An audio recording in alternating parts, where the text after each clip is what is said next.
ওয়াহাবিদের পিছনে নামাজ পড়া যাবে কিনা, ওয়াহাবিদের পিছনে নামাজ পড়া যাবে কিনা, এটার উত্তর অনেক জায়গায় দিয়েছি। শুধু ওয়াহাবি নয়, যত প্রকার বাতিল আকীদার ফেরকা আছে তাদের পিছনে নামাজ পড়া বৈধ না।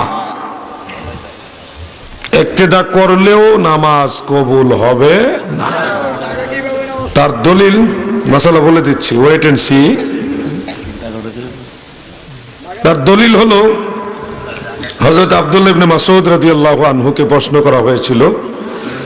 ইমাম আবু বকর খাল্লাল রাহমাতুল্লাহ আলাইহির আস-সুন্নাহর মধ্যে উল্লেখ, আন্নাহু সুইলা আনি সালাতিল খাওয়ারিজ, খারিজিদের সাথে নামাজ পড়ার ব্যাপারে হযরত ইবনে মাসউদকে প্রশ্ন করা হলে তিনি বললেন, যারা বাতিল খারিজি তাদের সাথে নামাজ পড়বে না, তারা মারা গেলে জানাজা পড়বে না, তাদের সাথে পানাহারও করবে না। হযরত ইবনে মাসউদ রাদিয়াল্লাহু আনহু তিনি মাসালা দিয়েছেন। এই জন্যে সহিহ মুসলিমের মধ্যে আল্লাহ রাসূল বলেছেন, শেষ জামানায় এমন কিছু লোক আসবে, তারা এমন কথা তোমাদের বলবে, লাম তাসমাউ আনতুম ওয়ালা আবাউকুম, তোমরাও এগুলি শুনুনি, তোমাদের বাপ দাদাও শুনেনি। ফা ইয়াকুম ওয়া ইয়াহুম, তোমরাও তাদের কাছ থেকে দূরে থাকো, তাদেরকেও তোমাদের কাছ থেকে দূরে রাখো, যেন তারা তোমাদেরকে পথভ্রষ্ট করতে না পারে। এই ক্ষেত্রে জেনে শুনে কোনো ওয়াহাবির পিছনে ইক্তেদা করা যাবে না, বাতিল আকীদার পিছনে কারো পিছনে ইক্তেদা করা যাবে না।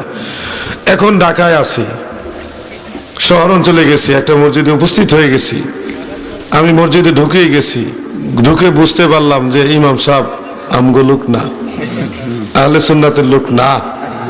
এখন আমি কি করব? এক্ষেত্রে ইমামে আহলে সুন্নাত আলা হযরত আজিমুল বারাকাত ইমাম আহমদ রেজা খান ফাজিলে বেরলভী রাহিমাহুল্লাহ তাআলা তিনি মাসালা দিয়েছেন, ওলামে আহলে সুন্নাত মাসালা দিয়েছেন যে যদি জানেন যে বাতিল আকীদার লোক, সেক্ষেত্রে আপনি ইক্তেদাইতু বিহাযাল ইমাম এটা বলবেন না, এমনিতেই দাঁড়ায় নামাজ পড়ে নেবেন।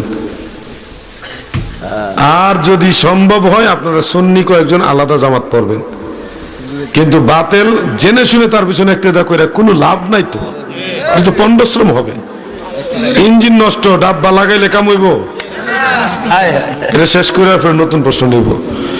আর যদি আপনি নামাজ পড়ছেন, আইডিয়া করছেন হয়তো সুন্নি আহলে সুন্নাত, 3 দিন পর্যন্ত আপনি তালাশ করবেন লোকটাকে আহলে সুন্নাত কিনা। 3 দিনের মধ্যে যদি জানতে পারেন লোকটা খারিজি ছিল, তখন আপনি নামাজ দোহরায় পড়তে হবে। আর 3 দিনের চেষ্টার পরে যদি জানতে না পারেন, তাহলে আর নামাজ এটা আল্লাহ দয়ার ক্ষমার নজরে নিয়ে যাবেন, আর এটা দৌড়ানো লাগবে না। এই হলো মাসালা। আমি গুনাহগার, কোন বাতিলকে ইমাম হিসেবে পাইলে তাদের বিষয়ে ইক্তেদা করি না, তাদের বিষয়ে নামাজই পড়ি না। আমি ফুলা ফেনলে আমার লগে যারা থাকে তাদের কিনা আলাদা জামাত পড়ি, আর না হইলে অন্তত একা একা পড়ি, কিন্তু ওয়াহাবির পিছনে নামাজ পড়ি না। আপনারা পড়বেন কি না এটা আপনাদের ব্যক্তি স্বাধীনতার উপর নির্ভর করে। ইমানদারদের জন্য মাসালা বললাম, আপনাদের ব্যক্তিগত ইচ্ছা। যখন আমি কইলাম না, সেক্ষেত্রে কি আমার নামাজ আদায় হবে? আপনি তো জামাত তো আর পড়ছেন না, একা একা পড়ছেন, আপনার নামাজ হবে কিন্তু জামাত হবে না, আর জামাতের সওয়াবটা সেখানে পাবেন না। না, নামাজ আদায় হয়ে যাবে, জামাতের যে ফজিলত এটা পাবেন না। কারণ জামাতের ফজিলত পাইতে হলে একজন সুন্নি ইমামের পিছনে জামাতের সাথে শরীক হইতে হবে, নামাজ আদায় হবে।